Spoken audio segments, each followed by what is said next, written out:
Briatore, Ferrari a été pénalisé en 2022. Il estime que la Scuderia aurait dû se faire entendre lorsque la FIA a trôné des directives techniques visant à réduire le marsouinage en 2022, en plein milieu de la saison. Ouais, au final, ça a été plus Ferrari qui était pénalisé plutôt que Red Bull, du coup. Et Mercedes n'a rien gagné avec cette règle.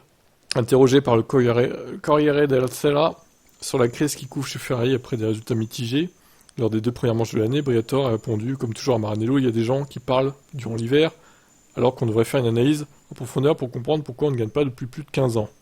Lorsqu'on lui demande justement qui doit faire cette analyse en profondeur, il a répondu les propriétaires de Ferrari, mais je ne les vois pas très impliqués là-dedans.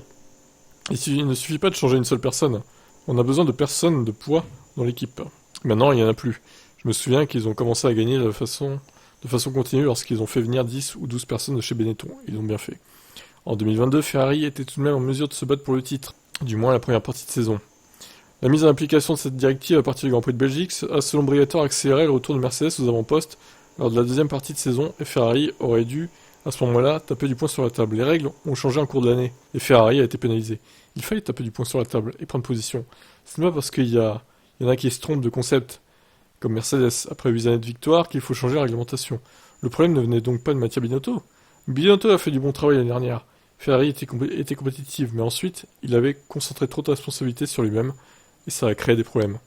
Enfin, concernant Vasseur, le remplaçant de Binotto, Briatore estime que le Français aura besoin de temps pour trouver ses marques, et d'obtenir des résultats. Je le connais assez bien, c'est un travailleur acharné, il est sérieux. Il vient d'arriver et entraîne une équipe avec des gens qui le découvrent. Laissons-lui le temps. Bon, au moins il défonce pas Vasseur, c'est déjà ça. Alors, est-ce qu'il faut mettre Flavio Briatore à la tête de Ferrari? Je vous pose la question.